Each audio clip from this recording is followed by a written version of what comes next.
Manfaat peningkatan kelas ini bagi aparatur ini seperti apa? Kalau bagi pimpinannya sendiri, ini pertanyaan penting ini. Titipan dari teman-teman ya, apakah secara otomatis ketika kelas pengadilan ditingkatkan atau berhasil dinaikkan kelasnya, apakah yang bersangkutan dapat penghargaan tentang penetapan klasifikasi pengadilan? Itu dasarnya di mana? Atau didasarkan pada apa? Apakah ada syarat-syarat tertentu? Semakin satu satker atau pengadilan itu mempercepat minutasi, apakah itu juga berpengaruh terhadap pengusulan kenaikan kelas? Jika satu satker atau pengadilan itu ingin menaikkan kelasnya, Bapak, kira-kira apa yang harus dilakukan?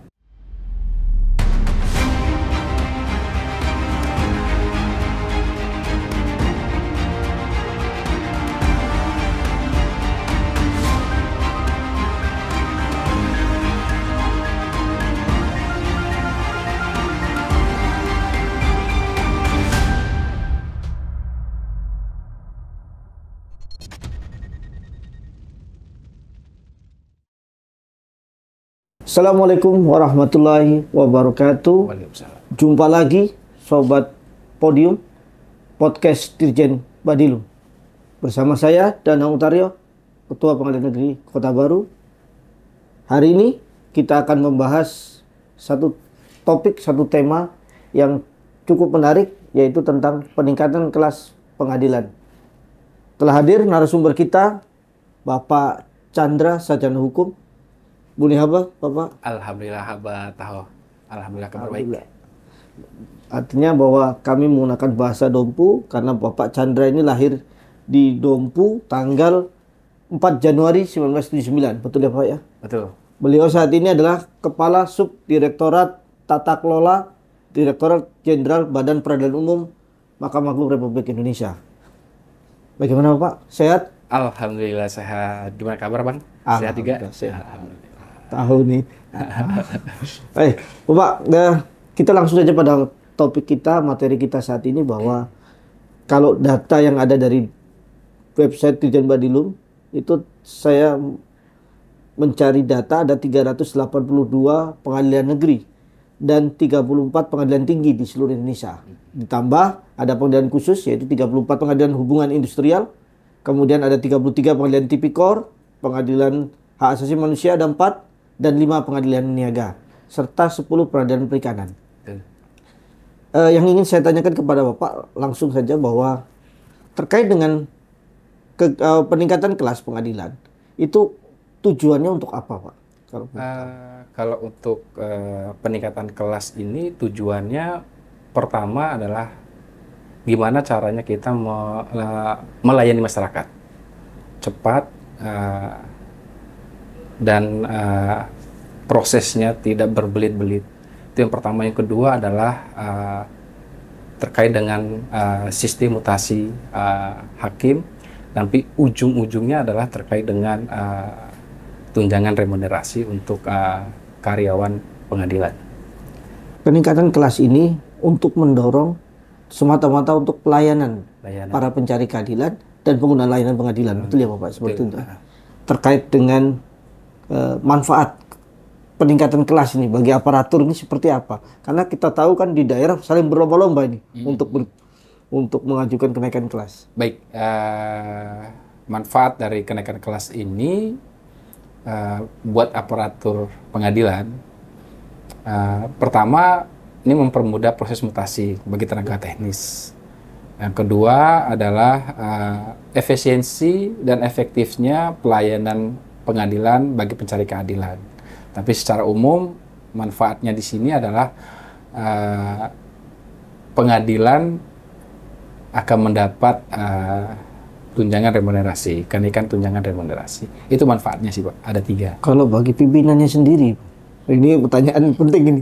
Titipan dari teman-teman ya, apakah secara otomatis ketika kelas pengadilan ditingkatkan atau berhasil dinaikkan kelasnya, apakah yang bersangkutan dapat penghargaan, misalnya mempercepat proses panggilan fit dan proper, misalnya untuk ke jenjang selanjutnya, apa seperti itu atau gimana nih, Bang Guru? Kalau untuk hal itu mungkin ada kali ya penilaian tersendiri dari pimpinan. Kalau untuk masalah promosi dan mutasi, mungkin ranahnya Wingenis untuk memahami, tapi setidaknya ada perubahan dan perbaikan, setidaknya pimpinan tidak akan menutup mata untuk hal itu. Pasti akan ada satu perhatian khusus terhadap pimpinan sendiri atas kinerja kerja yang telah diraih oleh pimpinan itu sendiri. Kalau kita kembali ke belakang, tentunya karena kita negara hukum, semua harus ada dasar hukumnya, Pak. Kalau boleh disebutkan dasar hukum kenaikan kelas ini, pengadilannya apa, Pak? Baik, perlu dipedomani oleh pengadilan seluruh Indonesia terkait dengan peningkatan kelas. Regulasi yang selama ini kita gunakan ada 3 sebenarnya. Yang pertama adalah terkait dengan Surat Keputusan Ketua Mahkamah Agung nomor 292 tahun 2019, perubahan atas Surat Keputusan Mahkamah Agung 74A, di mana surat keputusan ini menyangkut terkait dengan klasifikasi pengadilan tingkat pertama. Yang pertama. Yang kedua adalah terkait dengan surat edaran Sekretaris Mahkamah Agung nomor 15 tahun 2019, perubahan atas surat edaran nomor 5 tahun 2019, ini tentang syarat pengajuan untuk peningkatan kelas. Sedangkan untuk surat Dirjen itu di nomor 737 terkait dengan pengusulan peningkatan kelas dan pembentukan pengadilan pada Indonesia khususnya. Baik, Bapak. Kembali kepada SK KMA nomor 292 tahun 2021 tadi ya, Bapak ya. Kan di situ ada beberapa kriteria klasifikasi pengadilan. Bisa dibantu untuk disebutkan, Bapak? Oke, kalau untuk kriteria di sini ada beberapa ya, Pak. Yang pertama adalah untuk kelas 1A khusus. Nah, di sini kalau kita mengacu pada SK 292 itu, untuk dapat diusulkan ke kelas 1A khusus itu minimal bobotnya itu adalah 90. Itu pun harus ada persetujuan dari pimpinan. Habis itu kompleksitas dari perkaranya sendiri seperti apa. Yang kedua adalah untuk peningkatan kelas 1A itu minimal nilainya atau bobotnya itu adalah 85. Sedangkan untuk peningkatan kelas di 1B itu range angkanya atau bobotnya itu antara 71 sampai dengan 84. Itu yang harus dipahami oleh kita untuk peningkatan kelas, usul peningkatan kelas. Standarnya di situ. Misalnya nih, kita melewati satu pengadilan, kita sering membaca pengadilan negeri kelas 2. Itu maksudnya apa, Pak? Kelas 2 itu adalah tipe dari pengadilannya sendiri ya, klasifikasi dari pengadilan sendiri. Identitas lah istilahnya. Identitasnya. Nah, munculnya kelas pengadilan ini kan kita lihat dari bobot dari perkaranya sendiri seperti apa untuk dapat ditingkatkan kelasnya. Nah, itu sebenarnya kalau kita lihat di papan setiap pengadilan itu adalah kenapa dicantumkan kelas pengadilan, itu suatu identitas pengadilan itu sendiri. Baik, kalau itu sebuah satu identitas, apakah bisa menggambarkan misalnya suatu kelas pengadilan itu letaknya tidak jauh dengan provinsi atau dia menjadi ibu kota provinsi? Apakah itu juga berpengaruh terhadap peningkatan kelas? Sebenarnya berpengaruh gitu. Kalau selama ini pengadilan yang berada di ibu kota provinsi adalah pengadilan kelas 1A atau kelas 1 khusus. Namun ada beberapa pengadilan tinggi yang baru dibentuk ini di ibu kota provinsi adalah kelas 1B. Tapi kami akan melakukan pengusulan untuk menyamakan dengan pengadilan yang lain. Untuk wilayah khusus ibu kota provinsi akan dinaikkan kelasnya 1A, sorry. Baik, kembali ke ini Bapak, tentang penetapan klasifikasi pengadilan. Itu dasarnya di mana? Atau didasarkan pada apa? Apakah ada syarat-syarat tertentu atau seperti apa, Pak? Bisa dijelaskan, Bapak? Untuk syarat-syaratnya memang ada. Syarat-syarat yang tertuang di surat keputusan KMA itu sendiri 292 itu ada 2 unsur. Unsur yang pertama adalah substansif, yang kedua adalah unsur penunjang. Itu yang harus dipenuhi oleh Satker untuk dapat ditingkatkan kelasnya.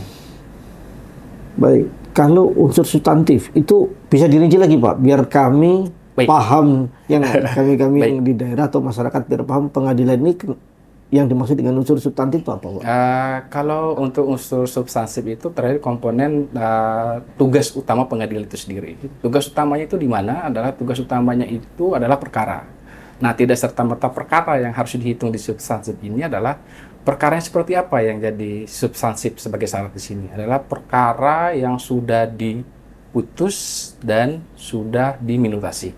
Itu yang jadi sebagai dasar perhitungan untuk komponen tugas utama daripada pengadilan itu sendiri. Baik. Terkait berarti perkara yang masuk sampai dengan yang dimutasi. Nah, kalau terkait misalnya semakin satu satker atau pengadilan itu mempercepat minutasi, apakah itu juga berpengaruh terhadap pengusulan kenaikan kelas yang misalnya seperti itu, Pak? Ini perhitungan perkara 3 tahun terakhir sebenarnya. Oh, 3 tahun. 3 terakhir. Jadi bukan tidak terhitung ya. Itu kan suatu prestasi sebenarnya. Nah, harapan kami ke depan itu mungkin ada satu tambahan regulasi terkait dengan percepatan minutasi itu sendiri. Tapi itu selama ini adalah perhitungan perkara yang sudah diputus dan diminutasi itu adalah perhitungan perkara 3 tahun terakhir. Berarti kalau ngomong 3 tahun terakhir itu 3 tahun dari saat pengusulan, terakhir sebelum pengusulan atau seperti apa, Pak? Hitung mundur. Hitung mundur dari pengusulan. Dari pengusulan. Misalnya tahun 2023 kita mengusulkan. Berarti 2022, 2021 dan 2020. Karena 2003 lagi proses. Untuk proses belum mendapat 1 tahun. Baik, kalau terkait dengan perkara-perkara yang misalnya perdata, Bapak, kan kalau kita melihat tren ini di apa namanya kan ada perkara gugatan, ada perkara permohonan, kemudian ada perkara konsinyasi, kemudian ada perkara yang lain. Seperti apa, Pak? Apakah ini juga berpengaruh untuk menunjang kenaikan kelas? Benar. Ini menjadi satu masalah sebenarnya sih. Permasalahannya di mana karena di aturan itu hanya mengikat ada perkara gugatan dan permohonan. Padahal produk kita bukannya sebatas itu sebenarnya. Di situ ada konsinyasi, ada surat keterangan dan lain sebagainya. Nah, itu belum tercover di unsur substansi di bagian perdatanya. Namun untuk kedepannya kembali lagi kita mengharapkan dengan adanya perubahan nanti surat keputusan Mahkamah Agung nomor 292 ini akan termuat di luar dari permohonan dan gugatan itu. Ya contohnya seperti kita sampaikan tadi konsinyasi. Karena itu produknya kita ya, konsinyasi, surat keterangan dan lain sebagainya itu bisa kita tuangkan. Nah, biar nanti nilai dari substansi yang standarnya tadi, contohnya kita mau mengusulkan ke 1B yang 71 sampai dengan 84 itu bisa terpenuhi. Baik, wah, itu tadi bicara tentang syarat substantif. Kemudian tadi Bapak sempat menyebutkan tentang syarat penunjang. Itu apa, Pak, yang maksudnya syarat penunjang? Syarat penunjang itu adalah terkait dengan upaya kita untuk melakukan perbaikan dalam hal pelayanan. Nah, perbaikan dalam pelayanan ini untuk masyarakat mencari keadilan khususnya seperti itu pada umumnya. Nah, adapun penunjang ini yang harus kita penuhin itu antara lain dengan wilayah kita seperti apa, wilayah daerah atau wilayah hukum suatu pengadilan, jumlah penduduknya seperti apa, kepadatan seperti apa, transportasi dan komunikasi dan sebagainya itu harus kita tuangkan dalam unsur penunjang. Luar dari itu juga inovasinya apa yang harus kita jual di sini. Inovasi itu memang inovasi dinilai ada nilai tersendirinya, tapi inovasi yang diharapkan di sini adalah inovasi terhadap pelayanan. Dan juga ada, kalau suatu pengadilan ini udah menerima predikat BBK atau BBM, itu ada nilai plusnya. Berarti pada faktor tambahnya ya penunjangnya, Pak. Baik, tadi sempat terkait dengan syarat penunjang, salah satunya adalah tersedianya sarpras, Pak, sarana dan prasarana, baik itu sarana transportasi dan lain-lain. Kalau kemudian kan ini kita tahu ada kebijakan dari Direktorat Jenderal Badan Peradilan Umum bahwa pengadilan harus juga pengadilan yang ramah terhadap kaum disabilitas. Ini apa? Apakah juga berpengaruh, Bapak, ke arah sana? akan berpengaruh karena kita mendukung peraturan pemerintah 39 tahun 2020 terhadap penyandang disabilitas. Nah, di sini kan dituntut kita kan ada dua hal sebenarnya, terhadap akomodasi yang layak dan penilaian personal. Nah, salah satu di penunjang ini adalah pelayanan prima tadi. Dengan adanya pelayanan prima, setidaknya keterkaitannya kan terhadap sarana prasarana pada kelompok disabilitas ini. Ada nilai plusnya di situ. Nanti harapan kami jika pengadilan ini akan dikunjungi atau ada studi kelayakan oleh tim, itu perlu kita sampaikan juga bahwa kita telah mendukung peraturan pemerintah yang berkaitan dengan penyandang disabilitas, kebutuhan sarana prasarananya itu sendiri. Baik Pak. Terus kemudian tadi kan ada unsur substantif dan unsur penunjang. Itu perhitungan angkanya berapa Pak? Kalau bisa dijelaskan Bapak. Ya, seperti yang sampaikan tadi adalah range secara umum ya, itu perlu kita lihat lagi di aturannya ya. Tapi range secara umum kembali lagi saya menyampaikan bahwa di situ ada bobot sendiri setiap item. Perkara yang udah presentasinya seperti apa, untuk perkara pidana contohnya.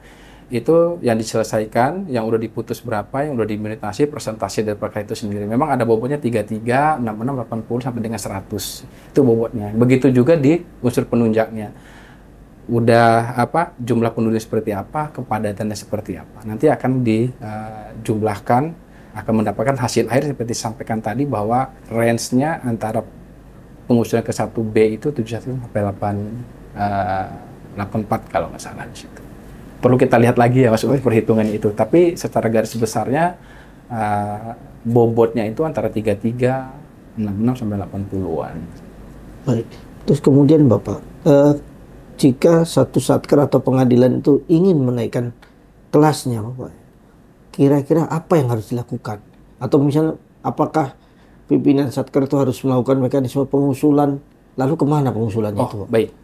Alur prosesnya sebenarnya udah dituangkan juga pada surat Sekretaris Mahkamah Agung surat edaran Sekretaris Mahkamah Agung nomor 15 tahun 2009 sama surat Dirjen 737. Dan alur prosesnya seperti ini. Jadi pengadilan itu akan mengusulkan peningkatan kelasnya ke Direktorat Jenderal Badan Peradilan Umum melalui Pengadilan Tinggi. Nah, di mana prosesnya selanjutnya adalah Pengadilan Tinggi melakukan penelaahan terhadap usulan yang disampaikan oleh Pengadilan Negeri. Setelah itu dianggap memenuhi syarat yang tadi antara substansif dan penunjangnya. Nah, setelah itu ditelaah oleh PT akan mengirimkan ke Direktorat Jenderal Badan Peradilan Umum. Nah, setelah itu Direktorat Jenderal Badan Peradilan Umum tidak langsung mengirim ke Sekretaris Mahkamah Agung. Dalam hal ini adalah BUA. Tapi Direktorat Jenderal Badan Peradilan Umum dalam hal ini melakukan penguatan penelaahan terhadap syarat dan telaahan dari PT itu sendiri. Itu prosesnya. Baru Dirjen Badan Peradilan Umum dianggap memenuhi syarat tadi, baru kita melakukan penyampaian atau pengiriman ke Sekretaris Mahkamah Agung melalui Badan Urusan Administrasi Mahkamah Agung Republik Indonesia. Baik, berarti kalau boleh saya sedikit simpulkan Bapak, apabila satker ingin peningkatan kelas, berarti yang satker yang bersangkutan membentuk tim, kemudian menyusun dokumen pengusulan yang dikirimkan kemudian kepada Dirjen Badan Peradilan Umum melalui Pengadilan Tinggi. Dan ada kewajiban dari Pengadilan Tinggi untuk melakukan telaah terlebih dulu. Nah, kemudian untuk yang ditelaah itu apa saja? Apakah syarat penunjang tadi, syarat substantif tadi, atau seperti apa? Ya. Atau ada tambahan lagi? Rekomendasi dari Pengadilan Tinggi misalnya? Salah satu, mungkin nanti ada rekomendasi dari Pengadilan Tinggi atau instansi di situ, mungkin dari pemerintah daerahnya, bisa melampirkan data dukung itu. Yang dilakukan telaah itu adalah terkait dengan usulannya tadi, terkait dengan syarat substansifnya, dihitung lagi apa benar perhitungan seperti apa. Habis itu kita lihat lagi apakah benar pengadilan ini melakukan WBK. Jadi ada lembaran tersendiri yang sudah dibakukan oleh surat edaran Mahkamah Agung dari Jamban Delung terkait dengan bentuk telaahannya seperti apa. Jadi menceritakan lagi apa yang menjadi usulan dari pengadilan itu sendiri. Baik. Kemudian terkait usulan, Pak, apakah usulan itu seperti kita mengusulkan misalnya usul jabatan, terus kemudian ada dokumen-dokumen kertas kemudian dikirimkan ke Dirjen Badan Peradilan Umum, ataukah melalui apa, Pak? Baik. Selama ini mungkin 1 atau 2 tahun bahwa kami telah membuat satu aplikasi namanya Lentera. Lentera ini adalah layanan terpadu secara elektronik. Nah, layanan terpadu secara elektronik ini adalah wadah untuk meminimalisir pengiriman berkas secara manual. Nah, semua pengusulan peningkatan kelas ini wadahnya atau tempat kita untuk melakukan penyampaian atau mengirim berkas ini adalah di e-layanan. Nah, di Lentera itu kita buka aplikasinya, akan muncul menu di situ namanya e-layanan. Di situ ada beberapa, bukan peningkatan kelas saja, tapi terkait dengan mutasi, permohonan jadi narasumber, perbaikan data SIP dan sebagainya, ada di e-layanan. Nah, kalau untuk peningkatan kelas ini ada namanya e-layanan, menu tersendiri adalah peningkatan kelas. Nah, disitulah kita akan mengirimkan atau pengadilan mengirimkan dokumen-dokumen untuk peningkatan kelasnya. Jadi, secara elektronik, Pak, ya, berarti secara ya? elektronik. Paperless berarti secara elektronik. Kemudian siapa yang bisa mengakses? Apakah harus pimpinan Satker atau siapa saja yang bisa mengakses e-layanan dan e-Lentera tadi, Pak? Kalau untuk aplikasi ini sebenarnya yang bisa mengakses, semua bisa mengakses. Masyarakat luas pun bisa memberikan mempergunakan aplikasi ini. Nah, kalau untuk Satker bisa pimpinan, bisa pegawai, bisa hakim. Jadi semua unsur bisa menggunakan e-Lentera ini. Baik, kalau semua unsur bisa menggunakan e-Lentera, apakah dimungkinkan misalnya Satker mengusulkan atau peningkatan kelas, terus ada tanggapan dari masyarakat, atau ada dukungan, atau mungkin ada ketidakdukungan dari masyarakat, bisa nggak terjadi seperti itu? Bisa. Ada beberapa pengadilan yang mengusulkan dengan data dukung dari instansi pemerintahnya sendiri. Mendukung. Kalau selama ini sih belum ada Satker instansi pemerintah tidak mendukung, tapi sebenarnya positif semua. Positifnya instansi pemerintahnya sendiri mendukung untuk peningkatan kelas karena melihat dari sistem pelayanan yang udah berubah, dengan jumlah perkaranya juga, dengan sumber daya manusianya. Jadi dengan pelayanan kita bisa membuahkan hasil terhadap kacamata masyarakat nih, atau masyarakat kacamata dari instansi pemerintah mengatakan bahwa pengadilan udah bagus nih, jadi mereka akan mendukung dalam segala hal. Salah satu adalah terkait dengan peningkatan kelas ini. Baik, terus kemudian Pak, karena tadi profil narasumber kita adalah kebetulan ya, adalah yang membidangi bidang ini, makanya pertanyaan saya adalah berapa Pak yang tahun 2023 ini yang sudah mengajukan usulan? Kalau jumlah keseluruhan 77 Satker ya, 70 Satker. Satunya adalah kenaikan tipe pengadilan tinggi. Sebenarnya peningkatan pengadilan tinggi ini regulasinya belum ada, tapi kami coba juga tetap mengusulkan dari tipe B ke tipe A. Dan juga ada 6 usulan untuk kenaikan kelas 1A khusus, dari 1A ke 1H khusus. Sama Pak sebenarnya. Kompleksitasnya tadi ada rekomendasi dari pimpinan. Ini yang menjadi rancu juga sih sebenarnya untuk kelas 1A khusus ini, karena kita harus menyusun lagi regulasi yang kuat terhadap penyusunan peningkatan kelas untuk kelas 1A khusus. Sedangkan untuk kelas 1B yang ke kelas 1A itu ada 19 usulannya. Untuk kelas 2 yang mengusulkan ke 1B itu ada 51. Totalnya 77 usulan. Ya. Dari 70 usulan tersebut Pak, tentunya kan sudah ditelah oleh pengadilan tinggi, kemudian ditelah oleh Badilum. Kira-kira yang memenuhi persyaratan Pak tadi, syarat substantif dan syarat penunjang tadi. Ada berapa Satker Bapak kalau boleh tahu nih Bapak? Kalau untuk saya coba membreakdown ya. Kalau untuk kelas 1A itu ya ke 1A sesuai dengan regulasi atau syarat yang 90 tadi itu, dari 6 Satker itu yang kita usulkan ada 2 pengadilan negeri yang diusulkan ke 1A khusus. Nah, sedangkan untuk kelas 1B ada 8 pengadilan yang memenuhi syarat dari unsur substansi dan penunjang. 3 PN yang memenuhi syarat. Karena 3 PN ini untuk kelas 1 Kelas 1A, 1B ke 1A itu karena ibu kota provinsi. 3 yang terbaru ini. Nah, sedangkan dari 51 usulan untuk PN kelas 2 itu untuk menjadi kelas 1B itu cuma 34. Nah, itu saya belum bisa menotalkan semua nih.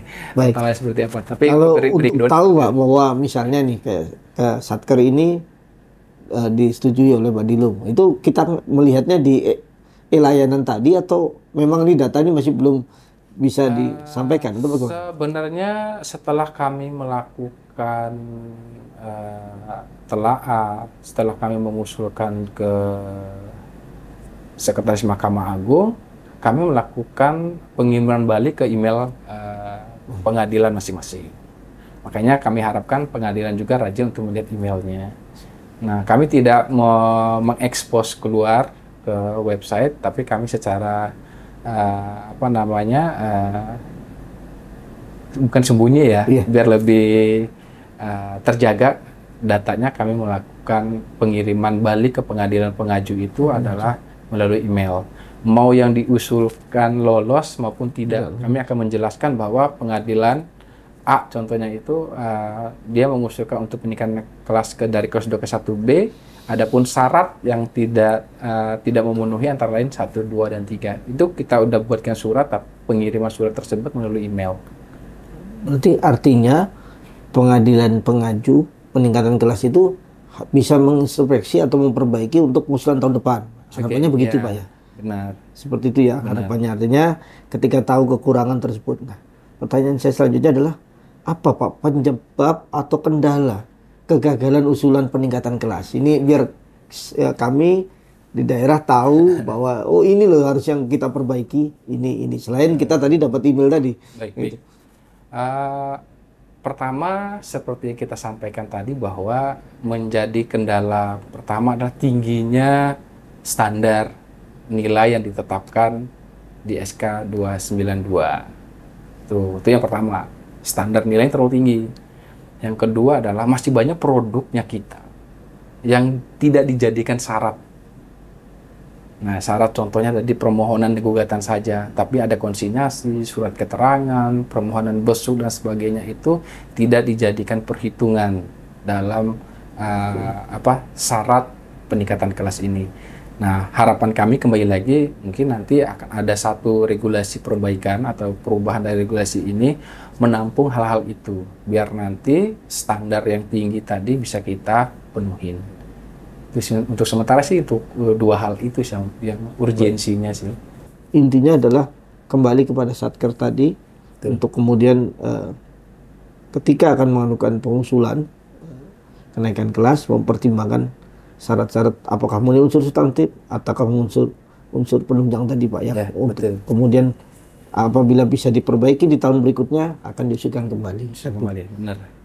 Baik Bapak, kemudian sekiranya ada hal lagi yang disampaikan mungkin dari Bapak terkait dengan ini? Baik, untuk peningkatan kelas ini harapan saya ya Pak. Harapan saya dan harapan tim saya, di mana jika nanti pengadilan ini akan dikunjungi oleh tim atau istilahnya teman-teman dari BUA maupun Menpanas studi kelayakan terhadap pengadilan yang akan diusulkan peningkatan kelas ini, penyajian data itu harus sesuai dengan data yang dikirimkan ke kita.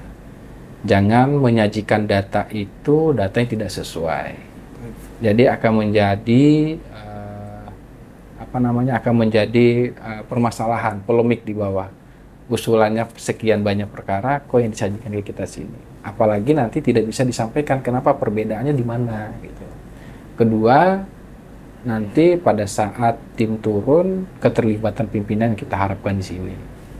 Jadi pimpinan bisa menyajikan, bisa menginformasikan inovasinya seperti apa dan lain sebagainya. Selanjutnya adalah harapan kami juga terkait dengan pengusulan. Nah, ada beberapa pengadilan pengusulan itu langsung ke Mahkamah Agung, langsung ke sekretariatan. Nah, di sana sekretaris khususnya di BUA aja mereka menginformasikan ke kami, ini ada usulan nih, mohon untuk ditelaah lagi. Makanya harapan kami pengadilan ini jika melakukan pengusulan atau peningkatan kelas pengadilannya untuk dapat mengikuti alur proses. Harapan kami prosesnya seperti kita sampaikan tadi bahwa harus melalui Dijen Badim dikirim ditujukan kepada Dijen Badan Peradilan Umum melalui Pengadilan Tinggi. Nah, di sini kenapa kita harus proses di sini? Harus ada telaah dulu dari PT ini. Seperti apa bentuk telaahannya. Setelah itu baru dilakukan telaah oleh kita. Ditelaah oleh kita inilah akan dikirimkan ke Sekretaris Mahkamah Agung. Nah, disitulah akan dilakukan proses. Nah, proses di Mahkamah Agung ini kalau dianggap cakep, dianggap memenuhi syarat, dikirimlah kepada Menpan. Nanti Menpan akan melakukan rapat koordinasi dengan kita terkait dengan usulan-usulan ini. Bentuk proses turunnya seperti apa kita di lapangan, dan mungkin ada perlu data-data baru lagi yang untuk menguatkan usulan-usulan terhadap peningkatan kelas tadi. Itu harapan saya sih. Jadi Sobat Podium, dapat kami simpulkan bahwa penetapan klasifikasi pengadilan berdasarkan pada jumlah nilai yang diperoleh pada pengadilan yang bersangkutan. Keberhasilan tentunya tidak diserahkan pada unsur pimpinan saja, tetapi perlu kerjasama yang baik dari seluruh elemen dari pengadilan pengaju tersebut agar terpenuhnya segala unsur substansif maupun unsur penunjang. Yep. Baik. Kemudian dengan naiknya kelas pengadilan seperti yang disampaikan oleh narasumber kita tadi, ternyata bermanfaat Pak ya, dan membawa efek dampaknya adalah memudahkan proses mutasi dan administrasi serta meningkatkan tunjangan remunerasi. Saya kira demikian Sobat Podium. Izinkan saya menutup podium kali ini dengan sebuah pantun. Kerja dalam kelas telah dirangkum, lewati hambatan dengan perlindungan yang maha agung. Bicara kenaikan kelas di podium, menggapai visi dan misi mewujudkan peradilan yang agung. Terima kasih. Billahi taufiq wal hidayah. Wassalamualaikum warahmatullahi wabarakatuh. Waalaikumsalam warahmatullahi wabarakatuh. Sukses.